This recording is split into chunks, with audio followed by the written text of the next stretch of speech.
What's up guys, welcome back. As you can see, we're going to be here in Dirt Rally 2.0 again today, and I actually wanted to check out the new BMW M2 competition. I haven't had a chance to actually drive it until today. I did do a couple test rallies just to see how the car drove before starting the video. Definitely don't have much seat time in it, not really super comfortable with the car, which it is a vehicle that for this style of driving is really out of my normal comfort zone anyways. Sorry, excuse me there guys, my throat's still somewhat irritated. I'm definitely getting a little better, which is kind of why I skipped making a video yesterday. I just want to take the day and rest up and relax and try to finally get this all out of my system. Definitely feeling better, but I'm still just a little out of it and having a hard time focusing. I'm not sure if it's because I had a head cold or if it was because of the cold medicine I was taking. A lot of times that stuff does mess with me for a couple days after, and I just have a really hard time getting my brain to work properly again. But anyways, back to the vehicle and what today's video is about. We're going to be going here to Veneto, Sardinia, I want to say is probably somewhat close to how this one's pronounced, here in Spain. We're going to test it out first on a tarmac rally. As you can see, I went ahead and threw the Suede AEM livery on this thing. I think it looks pretty good. It's definitely different. There's a few different options for it. You can go with obviously the stock BMW M Motorsport style livery. Not really sure what you would call that color. It's almost like a brownish copper. I think that one might be... Yeah, that's a Worth livery. That's what I thought. We got Champion, OMP, which I like OMP liveries a lot in this game too. They look pretty good on most of the cars. And the BMW one I definitely do like. But we're going to stick with the AEM one for this one. Change things up a little bit. I don't really run cars with yellow on them ever in any game. So while we're waiting on this to load up here, we will talk about the car a little bit. If you don't know how you got it, you had to go in and complete the trial for the world competition or whatever it was. I can't remember what the exact name they have for it is, but it had to do with just competing in the event. You didn't have to do well, you just had to finish it. It did take a few days for it to finally get added to my garage, which was kind of weird. But whatever, I finally had a chance to jump in here and try it out, and I gotta say, it's probably my favorite rally GT style car. It's fairly stable, fairly predictable for the most part. It will snap around on you if you're not careful with the throttle out of corners sometimes, but for the most part it does really well. And I actually just noticed something coming back into this stage after doing a test on a dirt stage. It actually changes the wheels on this car depending on if you're tarmac or if you're off-road, which is pretty cool. I don't know if any of the other cars actually do that or not. I haven't paid a whole lot of attention. I'm guessing a lot of the Rally GT cars do, but I don't know about the other vehicles. And like I said, I've never paid a lot of attention. Even watching my replays back, it's never really been something I noticed. The only reason I really noticed this time is because the wheels for off-road are just super bright white, and I remembered that noticing that it had the black BMW wheels on it when I tried out one of the tarmac stages. Anyways guys, enough talking. Let's go ahead and jump in here, get this started, see how this thing does. Hopefully I can put a decent run down here for you guys. I did do fairly decent my first run through here, but I did have some mistakes. And one of the worst things about this Spain rally, at least this stage, I don't really remember how wide the other ones are, but if you spin this car on this stage, there's a lot of sections where you actually get stuck and you have to recover the vehicle because there's not enough room for you to actually be able to turn this thing around. Crest, 50, 6 left long, upwards of a crest, 50, flat, middle of a long crest, 100,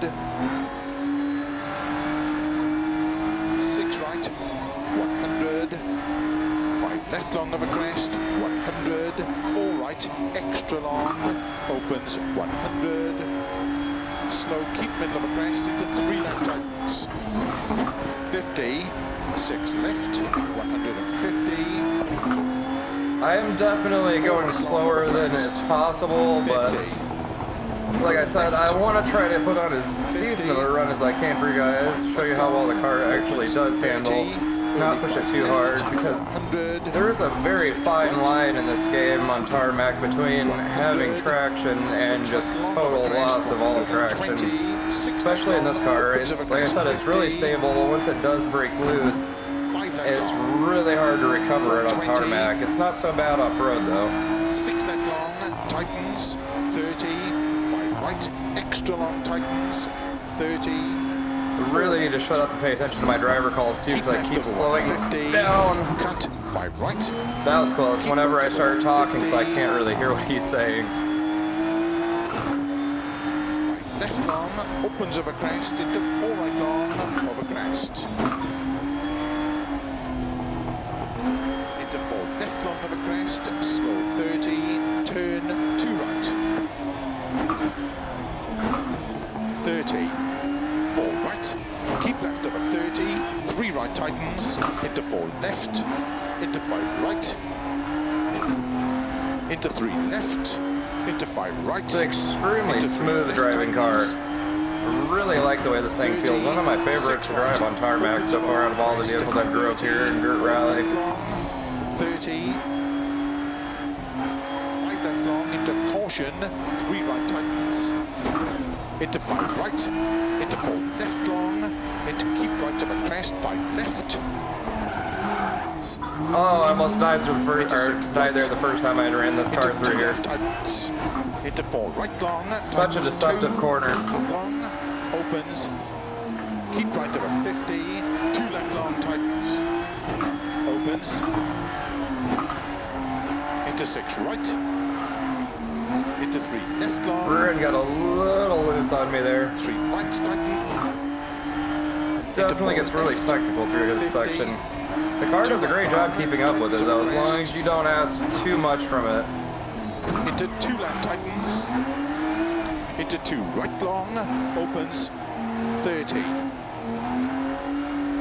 right, 2 left. Just so narrow through here, it's ridiculous. Opens, 50. Keep right, into 3 left. That's a curve. Into 2 right. You can kind of see what I'm saying though, even when this thing does start to break loose on you some, it's still fairly stable. It's just if you get on throttle, you may as well just forget it, because there's no coming back if you get on throttle once the rear end slides out and you have too much angle. Keep left over 60, 4 right, very long, opens 30. Into finish, into 5 right of a crest, 3 left long. Wow, I knocked a lot off my last run. Like, at least, I was gonna say almost 30 seconds. That was actually a pretty decent run. I'm not mad about that at all. I do want to go ahead and jump into the replay just for a minute so you guys can see what the car looks like from the outside and kind of get an idea of how it's handling here. It's just a really, really well balanced and just very well planted car, it feels like, when you're really pushing this thing. It does have a very fine line though, and the car is begging you to push it to it. It's just so easy to walk past though, because it's just such a narrow border between being in control and pushing this car to the limit and just absolutely losing it. I don't really know what other car to compare it to in this game, because usually the cars in this game are one or the other, especially rear-wheel drive. They're either really easy to drive and control and kind of safe feeling, or they're just violent and trying to kill you the whole time, like the Porsche, for instance. This thing feels safe and like you can really push it, and it kind of lulls you into this false sense of being okay, and then all of a sudden it will get out on you.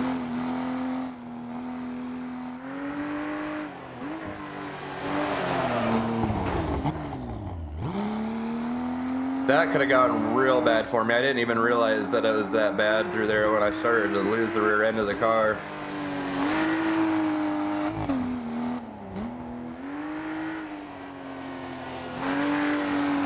You can really see though here in the replay, the car looks so well balanced and planted. There's very little body roll, and you can see it's really just sticking where you put it. It's not overly twitchy, it's very responsive at the same time still though. The throttle response in this thing is absolutely incredible. And I forgot to check and see if this was supposed to be a manual H pattern, which I honestly positive it's not. I'm sure it's got paddle shift sequential, or at the very least a standard dog box sequential. But since I didn't want to switch my shifter over, I am on the H pattern. I'm just not using the clutch unless I need to clutch kick it, which obviously I didn't do in this at all. That was so close. I did that the first time too, and my rear bumper tapped the very beginning of that rail and lifted the rear end just a little bit, but I was just able to barely save it the first run I did through here too. Definitely a very sneaky spot to put a guardrail, but it does make sense for where it's at in the corner. Just, you don't see it coming up the hill there.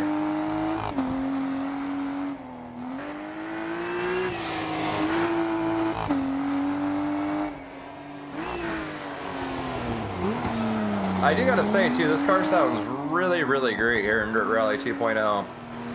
I've never actually heard one of the BMW M2 competitions, so I don't know how accurate it is, but it does have a very nice BMW style sound to it.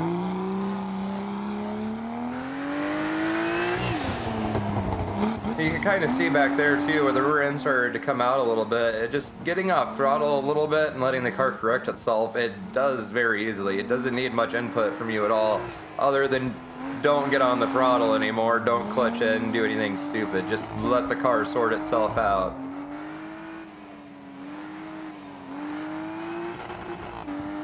Alright guys, well, I just wanted to show you that real quick, let you see what the car handled like here. Didn't waste too much time. I need something to kind of stretch this video out a little bit anyways, because I'm only going to do a few stages here. Like I said, I'm still not feeling the greatest. My head's definitely not all there. I cannot focus that great, so I'm just going to do my best to get a few stages knocked out for you guys, get some decent runs on them. Now, I know I've done a decent amount of Finland videos lately, but I want to do another rally here in Finland for this car, just because it's such a technical rally to do, and you really got to know the stage, but at the same time, you got to have a car that can really handle everything that a rally can throw at it, because there's a little bit of everything in the surface here. And this car, from the little bit I did get to drive it here in the test I did, it does handle pretty great off-road and in the dirt. You just got to be careful because it does tend to off-throttle oversteer. And before we actually do jump into the rally, if you notice, like I was saying, it does change the wheels and tires legitly between tarmac and gravel for this car, which is pretty cool. But what I actually wanted to do is go over here. I want to check out what my differential, that's what I thought. The differential lock on most rear-wheel drive vehicles for the braking lock is usually too high, and that's a lot of what causes that off-throttle oversteer in them. Which wouldn't necessarily be a bad thing, but it doesn't really fit my driving style.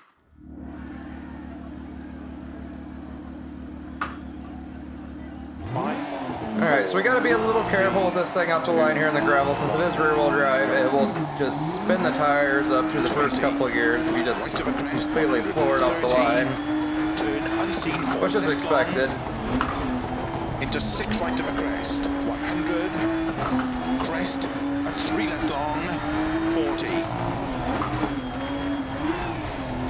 Opening that diff lock for the brake definitely helped with the car going into the corners, especially here, because there is a lot of really snappy corners just back to back, and when you would be off throttle, that car would just want to fishtail all over the place, and it was extremely hard to control. 3 right, keep in of a crest, opens, 80.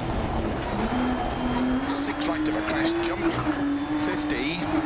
Caution, 6 left of a small jump to keep middle of a big jump, 60. That could have ended up with me out in the woods. Extra long. You gotta really get right in the crease of the ditch on that corner where that jump is to get it right.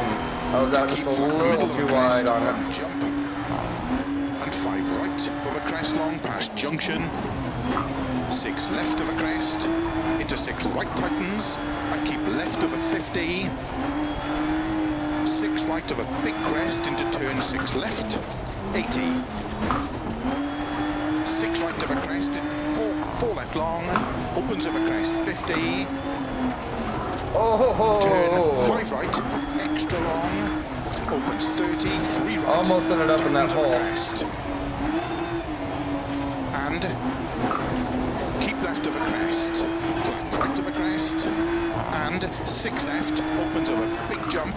You gotta really be careful through there. If you push it too hard in that corner, you'll go straight into that little mailbox or whatever that is there at the edge of the road. I've done it a few times in this car.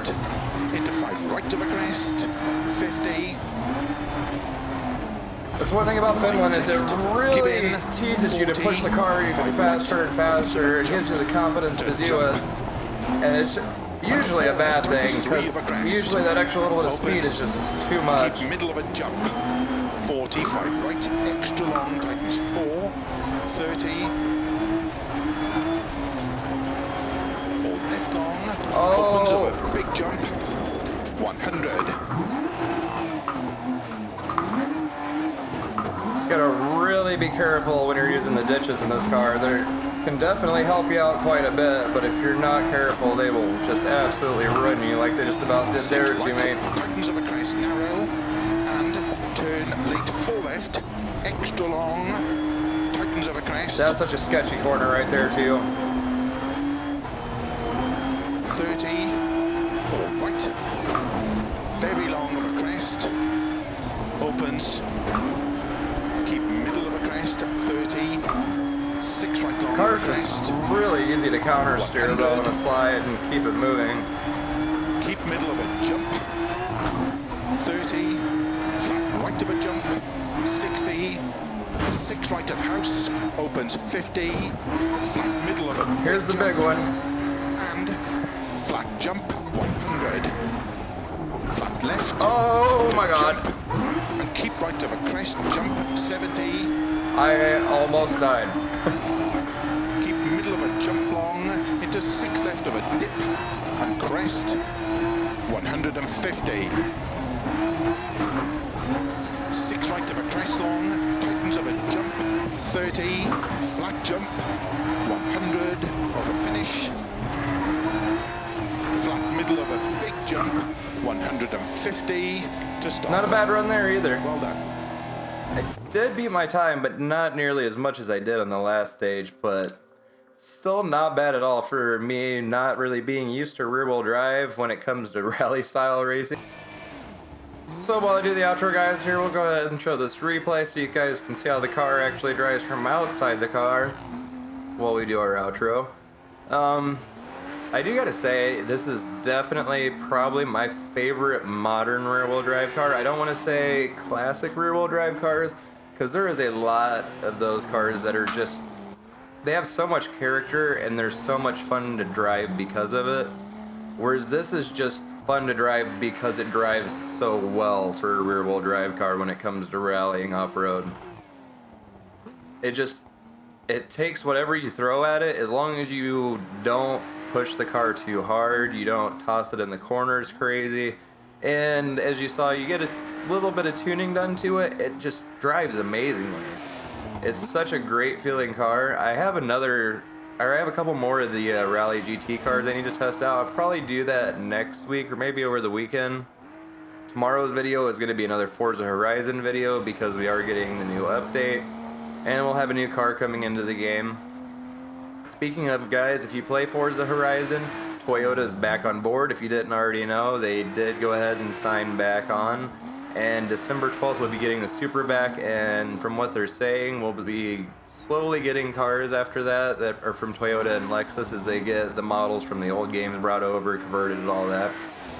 Just wanted to mention it. We're not going to waste time in this video on that, but I'm super excited about that. So I'm definitely going to be getting back into Horizon a little bit more once we do get those Toyota vehicles back. If you guys haven't got this car, and I'm pretty sure the qualifying is still open to be able to go ahead and get it, I definitely recommend you do it because it's just a really awesome car to have here in the game. And it adds something different to Rally GT. Most of those cars are just insane, and they literally just feel like the whole time the car is trying to murder you if you don't have 100% control the entire time or know what the car is going to do and can predict it. Whereas this, if you mess up, it's not the hardest thing in the world to recover it. It's not that hard to get it through a slide and not mess up, over-rotate, or end up in the trees or in the crowd. If you guys enjoyed the video today, don't forget to hit that like button down below, comment, and subscribe. I'll see you guys next time.